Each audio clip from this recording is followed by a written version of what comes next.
고린도후서 9장 7절에서 8절의 말씀을 가지고 소중한 은혜의 황금 들녘이라는 제목으로 말씀을 나누려고 합니다.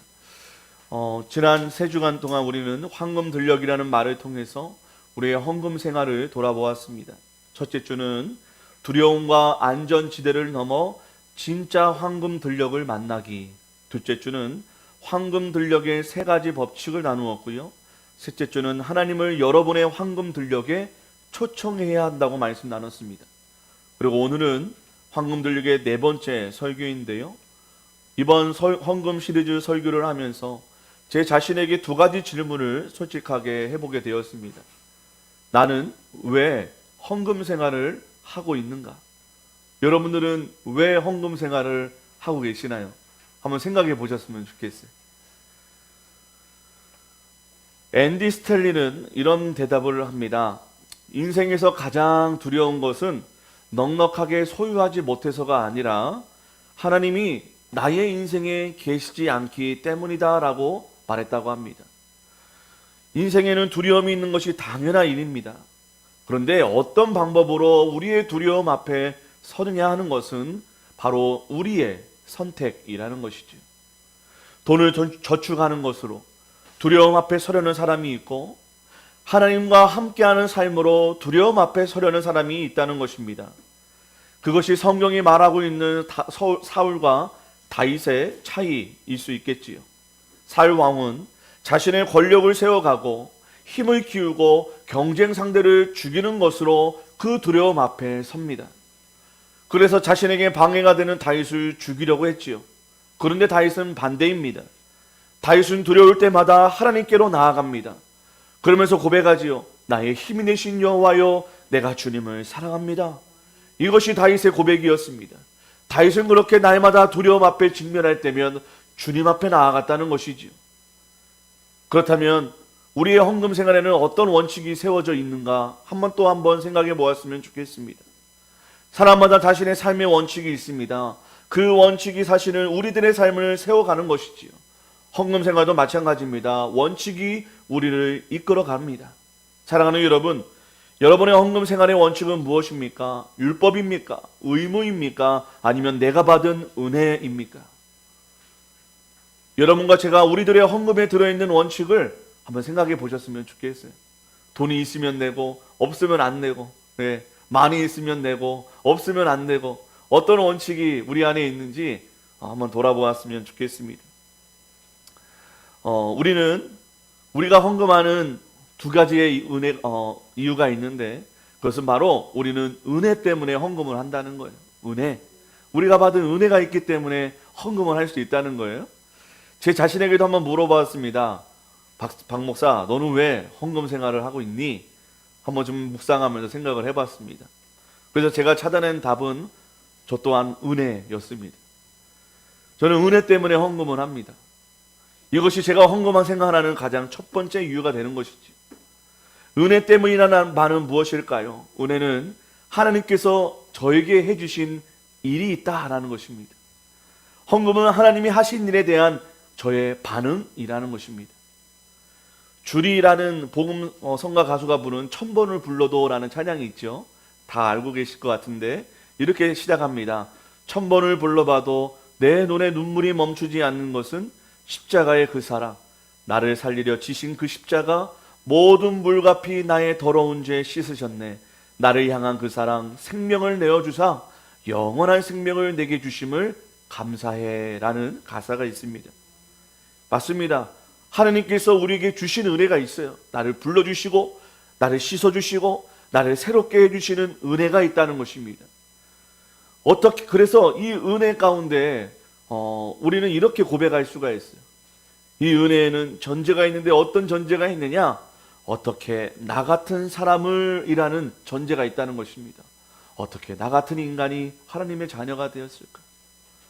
은혜가 왜 은혜입니까? 왜 우리는 은혜를 고백합니까? 어떻게 나 같은 사람은 이라는 고백이 우리 안에서 터져 나오기 때문입니다. 한 목사님이요, 시골에서 목회를 하는데 교회 아이들을 매주 픽업을 하기 위해서 봉고차를 이게 비싼 값으로 할부로 구입을 했대요. 매주일 25명의 아이들을 집집마다 다니면서 이 교회로 데리고 와야 하기 때문에, 그래야 예배를 드릴 수 있으니까. 그래서 차량을 어쩔 수 없이 구입을 했는데 이 차량 할부비가 너무 큰 돈이었던 거예요. 그래서 서울에, 그래도 다행히 서울의 큰 교회에서 후원해 주시는 것이 있어서 그 돈으로 이렇게 간신히 할부금을 냈다고 합니다. 그런데 어느 날 군청에, 시골 읍내 군청에 갈 일이 있어서 가다가 잠시 정차를 해놨는데 어떤 사람이 뒤로 후진을 하다가 그 비싸고 귀한 봉고차를 교통사고로 낸 거예요. 교통사고를 낸 그 사람이 차에서 내려와서 그 전도사님한테 처음에는 미안하다고, 죄송하다고 인사를 했대요. 그리고 나서 그 전도사님이 차에서 내려서 차가 어떤가 보려고 하니까 그 교통사고를 낸 사람이 그 전도사님을 위아래로 훑어보더니 눈빛이 살짝 달라졌다고 합니다. 그러면서 이 전도사님을 어디로 끌고 갔대요. 끌고 가보니 설계회사에 데려갔답니다. 자기 회사라는 거예요. 자기 회사. 그렇게 자기 회사로 들어가더니 그 전도사님에게 이렇게 이야기했답니다. 당신 내가 누군지 알아? 내가 양평의 유지고 경찰서장도 알고 군청 사람들하고 내가 잘 알아.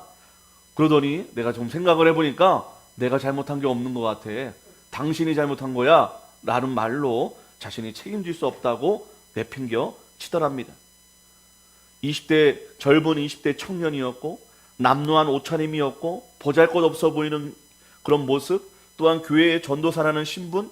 그래서 그는 그 전도사님에게 내가 누군지 알아? 라고 말을 했다는 것입니다.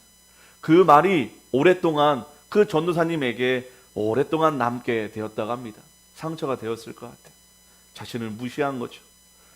여러분, 은혜를 모르는 사람은요, 내가 어떻게 나 같은 인간이 아니라 내가 누군지 알아? 라고 나온다는 것입니다. 은혜를 모르면 내가 누군지 알아? 라고 얘기하면서 자신을 드러내기를 원하고 자신의 의와 잘남을 나타낸다는 것입니다. 은혜를 알면 자기를 드러낼 수 없는 것이지요. 왜냐하면 은혜는 받을 자격 없는 자가 받은 선물이기 때문입니다. 사랑하는 여러분, 여러분은 하나님 앞에 어떤 고백을 하며 살고 계십니까? 하나님, 내가 누군지 알아요? 몰라요? 왜 저에게 이 정도 대우받게 하지 않으십니까? 라고 따지십니까? 아니면 어떻게 저 같은 사람을 자녀 삼아 주셨습니까? 입니까? 사랑하는 여러분, 우리는 분명히 우리가 어떤 존재였는가를 알아야 합니다. 로마서 5장 8절 말씀에 보면 우리가 아직 죄인 되었을 때에 그리스도께서 우리를 위하여 죽으심으로 하나님께서 우리에 대한 자기의 사랑을 확증하셨느니라 라고 말씀하십니다. 언제요? 우리가 아직 죄인 되었을 때에. 성경은 우리가 자녀 되기 전에 신분을 죄인이라고 분명히 말하고 있습니다. 여러분, 우리는 죄인이었습니다. 그래서 하는 모든 일이 저주와 죽음의 열매를 맺는 인생이었습니다. 인간이 아무리 잘한다 할지라도 좋은 것도 있지만 나쁜 것도 함께 만들어내는 것이 인간의 저주입니다. 다이너마이트, 그렇죠? 참 인간에게 유용하게 쓰려고 그것을 발명했지만 많은 사람들이 어떻게 그것을 썼습니까? 사람을 살인하고 죽이고 파괴하는 데 씁니다. 우리 인간의 모든 문물이 그렇습니다. 인간이 만들어 놓은 모든 것들이 긍정적인 효과와 함께 부정적인 효과도 항상 같이 나타난다는 것입니다. 그것이 죄인의 한계라는 것이지요. 그래서 하는 모든 일이 저주와 죽음의 열매를 맺는 인생들이었습니다. 이 땅에서 죄인들의 삶이 어떻습니까? 평생 욕심과 죄악의 노예로 살다가 그 끝은 심판과 지옥이 기다리고 있는 인생입니다. 그 어떤 인생도 소망도 구원도 열매도 없는 인생이었습니다. 그러나 이런 죄인을 위해 예수님께서 말씀이 육신이 되어 이 땅에 오시고 죄인들을 위해 친히 십자가 제물이 되어 주셨습니다. 그리고 모든 죄인들의 죄값을 대속해 주셨습니다. 그렇게 죽으셨지만 그는 사흘 만에 부활하셔서 부활의 산 소망이 되어 주시고 예수님을 영접한 모든 자들에게도 동일하게 구원과 부활을 허락해 주셨습니다. 이 모든 일이요, 우리가 잘나서가 아니었습니다. 우리가 메시아를 달라고, 구주 예수 그리스도를 보내달라고 기도한 결과도 아니었습니다. 일방적으로 선택해 주셨고 일방적으로 희생해 주셔서 철저히 죄인들에게 베풀어 주신 그의 사랑이었다는 것입니다. 그래서 성도의 구원과 자녀됨은 은혜입니다. 우리가 이 사실을 이미도 너무나 잘 알고 있어요. 지식적으로는 너무나 알고 있습니다. 그러나 그 은혜를 잊어버리거나 당연한 것처럼 여길 때가 많이 있습니다. 그래서 입술에 감사가 없어요. 만족이 없습니다. 자녀이지만 무언가 하나님 앞에 우리가 잘 보여야만 구원을 받을 것 같은, 뭔가 하나님 앞에 잘 보여야만 내가 제대로 성도 생활을 하는 것 같은 그런 부담감과 불안이 우리 안에 있습니다. 내 힘으로 사는 것 같아서 걱정과 염려와 원망과 불평이 끊이지 않습니다. 내가 말하기로도 쓰러지면 내 인생은 끝장날 것 같은 두려움 때문에 우리는 그 자녀됨의 은혜를 누리지 못한다는 것입니다. 왜 이런 삶을 삽니까? 우리가 하나님 아버지의 은혜를 잊고 살기 때문입니다. 우리가 어떤 존재인지를 기억하지 못하고 되새기지 못하고 살기 때문이라는 거예요. 우리가 세상을 살다 보면 점점점 우리 안에 은혜가 넘쳐나는 것보다는 점점점 은혜가 빠져나가는 것을 보게 됩니다. 그래서 여러분, 우리는 일용할 영적 양식이 필요해요. 그래서 말씀이 필요하고요, 기도가 필요하고요, 예배가 필요하고 하나님의 은혜가 매일매일 우리가 새끼 밥을 먹듯 필요한 것입니다. 우리 인간은요, 하나님의 은혜를 귀찮아하거든요. 예, 내가 잘나고 내가 편안하면 하나님을 귀찮아합니다. 그러면서 그 은혜를 자꾸 빼먹어요. 그러나 점점점 그 은혜가 바닥이 날 때 우리의 정체가 드러납니다. 우리의 마음의 고통과 괴로움이 시작되게 합니다. 두렵습니다. 불안합니다. 도대체가 내가 어찌할 수 없는 그 두려움과 불안 때문에 이 세상을 살 방법을 찾을 수가 없습니다. 그럼 어떻게 해요? 다시 하나님 앞에 엎드립니다. 예, 그런 삶을 우리는 반복합니다. 우리는 여전히 우리의 신앙이 자라지 않는 것 같아요. 답답하죠. 그러나 기억합시다. 우리는 은혜를 잊어서는 안 됩니다. 우리는 항상 그 은혜 앞에 나아가야만 우리가 행복한 거예요. 우리가 강건하고 우리가 형통한 것입니다.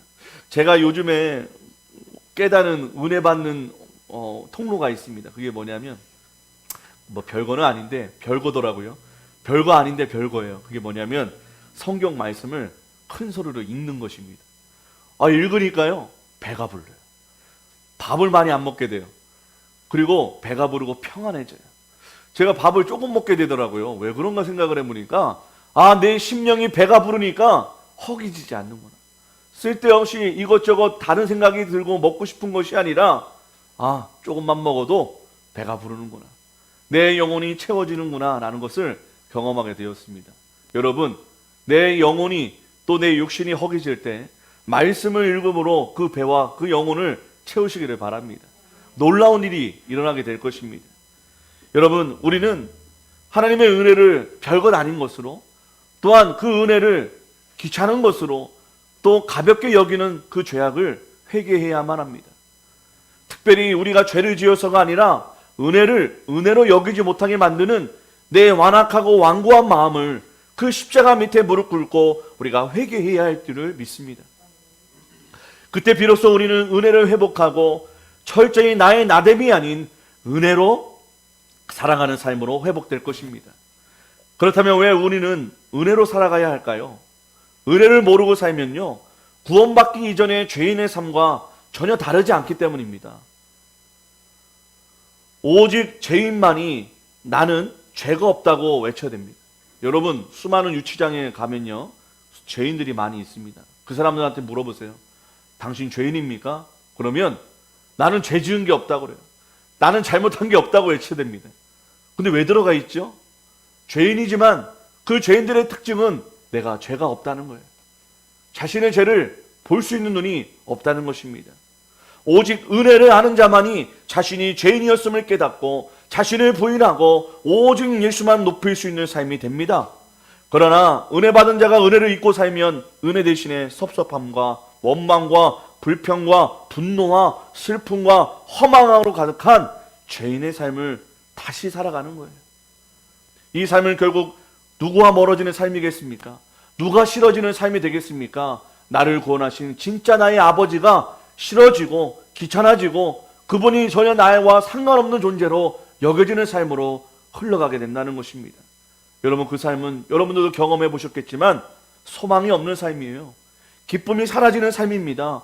내 삶에 그 어떤 능력도 없는 삶입니다. 왜냐하면 예수님만이 구원받은 자들의 소망이요, 기쁨이요, 능력이요, 생명이시기 때문입니다. 우리는 늘 은혜를 가슴 가득 품고 늘 감사와 기쁨과 생명과 능력이 가득한 그런 인생이 되셨으면 참 좋겠습니다. 여러분, 은혜를, 우리가 받은 은혜와 사랑을 꼭 소중하게 여기시고 간직하시고 붙드시기를 바랍니다. 그래서 우리가 멀어지는 인생이 아닌 더 주님께 감사함으로, 더 가까이 감으로 주님 앞에 기쁨과 감격으로 드리는 우리의 인생, 또 우리의 예물이 되었으면 좋겠습니다. 또한 은혜는 특별히 예수를 만난 사람의 언어라는 거예요.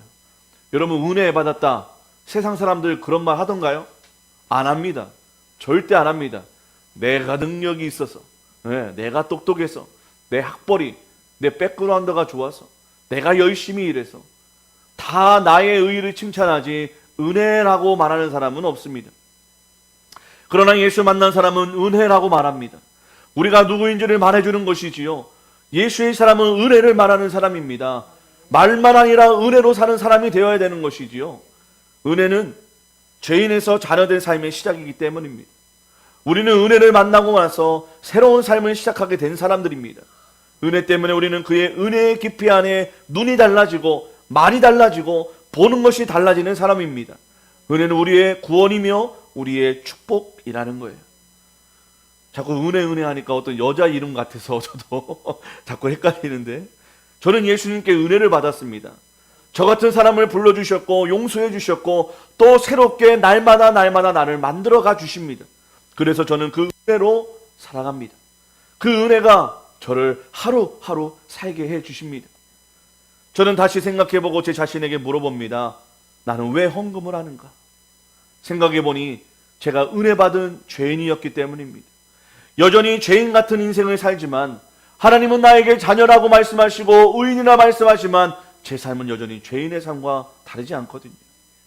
여전히 죄인 같은 삶을 살지만 여전히 저를 자녀 삼아 주셨고 그 자녀의 사랑으로 우리를 베풀어 주시기 때문입니다. 그래서 헌금은 예수님께 드리는 나의 기쁨과 감사의 예물이라는 거예요. 다른 이유가 없어요. 그 금액의 양은 상관없어요. 내 마음을 드릴 수 있는 그 기쁨으로 드리는 것이 우리의 헌물이라는 것입니다. 나는 은혜로 살아가며 헌금을 통해 내가 받은 은혜에 대한 감사를 표현합니다. 이것이 제가 헌금하는 이유이지요. 사랑하는 여러분, 여러분들도 감히 저와 같기를 소망합니다. 우리의 헌금이 더 이상 대가와 소원을 바라는 이유가 되어서는 안 됩니다. 하나님께 10,000원 찔러주고 하나님 저 이거 해주세요, 저거 해주세요, 그런 대가성이 되어서는 안 됩니다.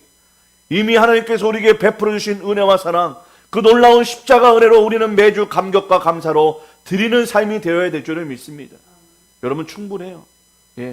뭐가 그렇게 부족하십니까? 더더더 하지 마시고 더더더 하나님께 드리시기를 바랍니다. 그래야만 우리의 믿음이 증명되는 것 같아요. 우리가 받은 은혜를 감사와 찬양이 담긴 고백과 예물로 갚아드리는 은혜의 사람 되시기를 축복합니다. 한 걸음 더 나아가 우리가 헌금을 하는 이유는요, 예수님의 나라를 위해 헌금해야 합니다. 예수님의 나라. 마크 베터슨 목사의 서클 플레이어라는 이야기가 나옵니다. 피터라는 사람이 라스베가스로 이게 비행기 안으로 가는데 거기 안에서 이 마크 베터슨 목사님의 극복이라는 책의 1장을 읽었을 때 그의 마음속에 찔림이 일어났다고 합니다. 바로 이런 내용 때문이었습니다. 하나님은 우리를 꼭 필요한 때에 꼭 필요한 곳에 있게 하는 전략적인 일을 하고 계시다. 하지만 우리 주변에 널린 그런 기회들을 보고 붙잡는 것은 우리의 몫이다 라는 말을 했답니다. 이 내용 때문에 찔렸대요. 피터는요, 피닉스로 가는 어떤 비행기로 갈아타면서 옆자리에 한 여학생을 만나게 되었다고 합니다. 총명한 그 여학생은 제발 자신에게 그 어떤 말도 걸지 말라는 투로 인사를 했지만 인사도 받아주지 않았대요. 그런데 뭔가 이상한 느낌이 들었다고 합니다. 무언가 이 여학생에게 잘못된 일이 일어났다는 느낌을 지울 수가 없답니다. 그래서 그 여학생이 다시 이렇게 이야기했대요. 내가 참견한 일은 아니겠지만 왠지 학생의 마음이 무거워 보이네요.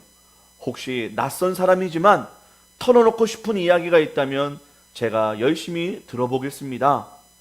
그렇게 해서 이야기를 하게 되었다고 합니다. 들어보니 17살의 그 여학생은 자신이 임신 3개월째이고 지금 집에서 도망쳐 나오는 길이며 라스베가스에서 낙태를 할 계획이라는 사실을 이야기했답니다. 피터는 비행기 내내 그 여학생을 설득해서 결국 부모에게 전화를 걸게 했고, 전화를 받은 부모는 다음 비행기를 타고 제발 집으로 돌아오라고 딸에게 간곡하게 타일렀다고 합니다. 이 책의 저자는 이 일을 이렇게 정리합니다.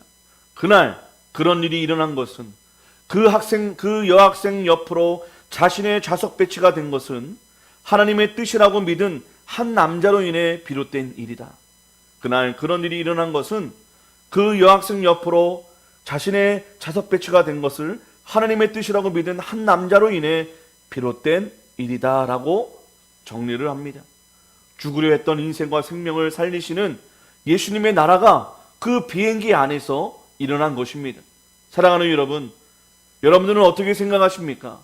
여러분도 내 주변에서 이런 일들이 일어날 수 있다고 믿고 계십니까? 우리가 사는 세상에는 예수의 나라가 있습니다. 예수의 일들이 지금도 일어나고 있습니다.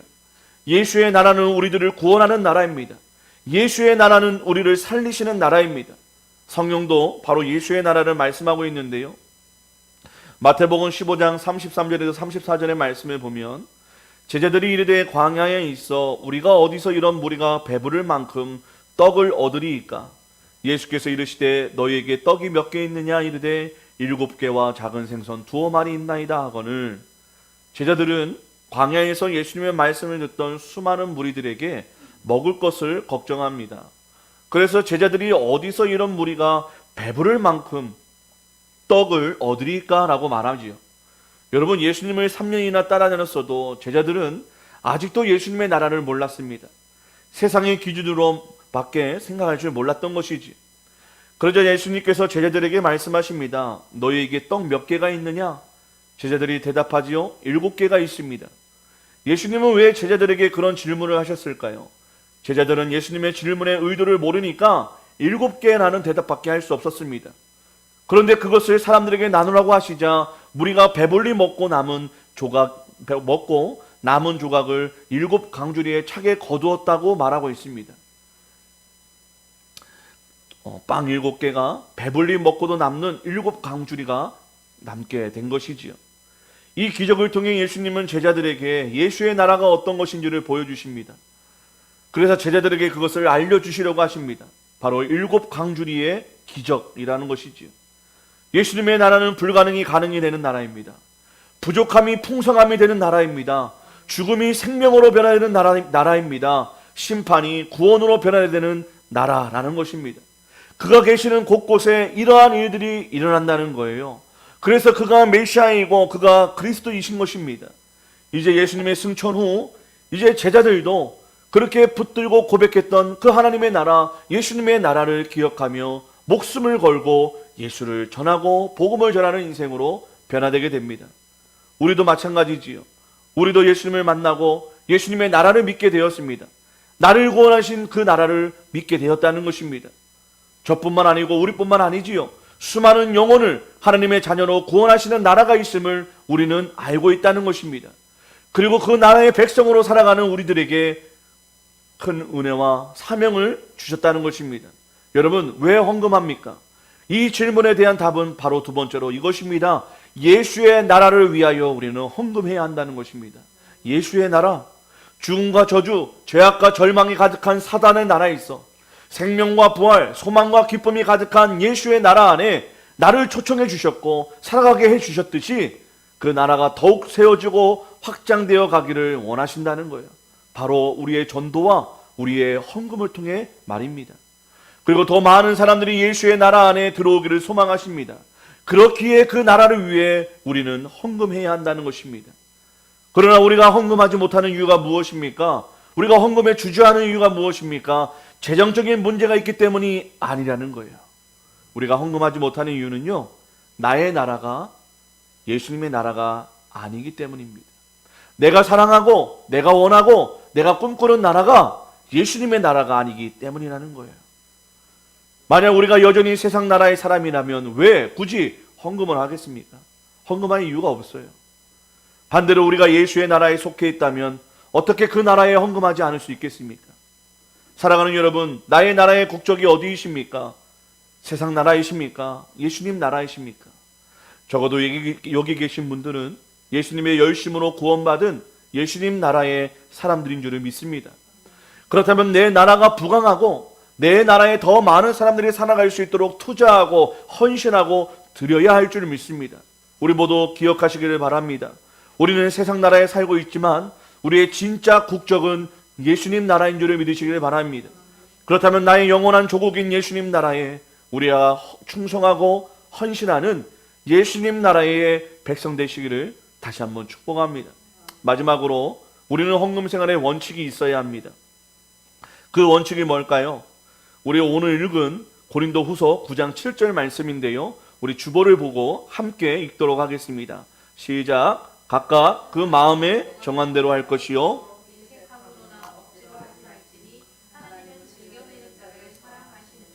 여러분, 헌금의 가장 중요한 원칙이요. 각각 그 마음에 정한 대로라고 말씀하고 계십니다. 각각 그 마음에 정한 대로. 이게 무슨 뜻일까요? 누가 정한 마음입니까? 어떤 마음을 말하는 것일까요? 그냥 내 마음대로, 내 마음 내키는 대로 내라고 하는 것일까요? 아닙니다. 하나님이 감동케 하시는 마음에 대한 것이지. 사도 바울은요, 헌금을 강요하지 않습니다. 저도 헌금 설교를 하지만 헌금을 강요하는 게 아니라 헌금을 드리는 온전한 마인드와 정신과 우리의 마음을 가르쳐 드리는 것입니다. 그렇다고 수동적으로 그저 율법이 있기 때문에 하도록 하지도 않습니다. 그 대신에 사도 바울은 거룩한 원칙을 세웁니다. 그것은 바로 각각 그 마음에 정한 대로입니다. 하나님이 감동케 하신 마음을 따라서 하는 헌금만이 하나님이 진짜 기쁘게 받으시는 헌금이라는 것이지요. 제가 11조에 대한 설교나 헌금에 대한 설교를 할 때 많은 분들이 이런 질문을 했었습니다. 목사님, 수입의 11조를 해야 할까요? 소득의 11조를 해야 할까요? 어떻게 해야 될까요? 수입의 11조, 소득의 11조. 이게 수입과 소득이 다른가 봐요. 수입이 100이면 뭐 세금 떼고 뭐 떼고 하면 소득만 남는, 진짜 소득만 남는 뭐 그런 것 같습니다. 또 남편이 주는 생활비의 11조를 들어야 하나요? 남편 수입 전체에 대한 11조를 들어야 하나요? 그러면 너무 큰 부담이 되는데요, 목사님. 이런 말들이 나오기도 합니다. 여러분, 정답은 무엇입니까? 정답 뭐예요? 각각 그 마음에 정한 대로입니다. 여호수아 3장 5절의 말씀을 보면요, 출애굽한 이스라엘 백성들에게 하나님께서 요단을 건너기 전에 한 가지 요구를 하십니다. 그것은 바로 성결하라입니다. 성결하라. 갑자기 뭐 목욕하라는 말이 아니겠죠. 이 성결함이냐면요, 이 출애굽의 모든 과정이 내 노력, 내 수고가 아니라 오직 하나님의 일하심으로 이루셨음에 대한 전적인 고백이라는 것입니다. 성결이라는 것. 모든 것을 하나님이 하셨습니다라는 믿음의 고백이라는 거예요. 이 고백이 네 안에 있느냐, 그 마음으로 성결해졌느냐 확인하고 이 요단강을 건너라는 것입니다. 왜 그러냐? 이 요단강을 건너서 가나안으로 들어간 후에도 이스라엘 백성들의 마음은 항상 이 마음을 품고 살아야 되기 때문입니다. 요단강 건너고 가나안 들었다고 해서 이제 하나님 필요 없어요. 이제 내가 땅에다가 내 씨를 뿌리고 내 힘으로 경작해서 먹고 살 거예요. 하나님 필요 없어요 라고 그 마음이 변할까봐, 그렇게 다시 하나님과 멀어질까봐 하나님께서는 가나안 땅에 들어가든지 가나안 땅에서 살든지 간에 이 성결함을 항상 유지하라는 것입니다. 그래서 이 땅에서 살아가는 모든 과정 가운데 낙심하거나 좌절하여 믿음을 중도 포기하는 일이 없도록 하나님을 떠나가지 않도록 하기 위함이었다는 것입니다. 헌금 생활도 마찬가지인 것 같아요. 헌금 생활에서 가장 중요한 것은 성결함입니다. 어떤 성결함이냐? 오직 하나님 한 분만이 나를 먹이시고 살리시고 인도하시는 복의 근원임을 믿는 이 전적인 신뢰를 고백하는 것이 우리의 헌금이라는 것입니다. 우리가 헌금을 드리는 이유는 하나님, 제가 이만큼 제가 열심히 해서 돈 벌었어요. 하나님 용돈 드릴게요. 그게 아니라 내가 모든 수고하고 애쓴 그 모든 것들을 허락해 주시니 감사합니다. 그리고 내가 모든 것들을 내 수고가 있지만 그것마저도 하나님의 은혜요, 하나님의 도우심입니다. 저는 하나님의 것입니다. 내 삶의 복의 근원은, 내 복은 내 돈이 아니라 내 능력이 아니라 하나님이십니다라는 그 고백이 이 헌금에 들어가 있는 것입니다. 여러분, 이 고백들이 이 헌금에 들어가 있나요? 그러면 참 귀한 헌금입니다. 참 아름다운 헌금입니다. 액수에 상관없이 이 믿음의 고백이 우리에게 있다면 우리는 참으로 귀한 헌금을 드리고 있다는 것입니다. 그래야 그 헌금이 하나님 앞에 흠양될 수 있는 것이고 그 헌금에서 내 믿음의 고백이 드러나게 되는 거예요. 여러분, 어디 기도원 가서 2박 3일 기도한다고 내 신앙이 자라는 것이 아니에요. 매일매일의 한순간순간 살아가는 내 삶 가운데 하나님과 이런 교통과 그 은혜를 기억하는 우리의 애씀이 우리의 신앙을 더욱더 성숙하게 하고 열매 맺게 하는 줄을 믿습니다. 또 목회를 하면 이런 말이 있어요. 목사님, 저는 아직 수입이 많지 않아서 11조 드리고 싶은데 드리기가 참 어렵습니다. 목사님, 남편이 믿지 않아서 11조를 드리고 싶지만 드릴 수가 없어요 라고 이야기합니다. 그런 분들에게 이렇게 이야기합니다. 저번에도 말씀드린 것 같은데 21조를 하세요, 31조를 하세요 라고 이야기합니다.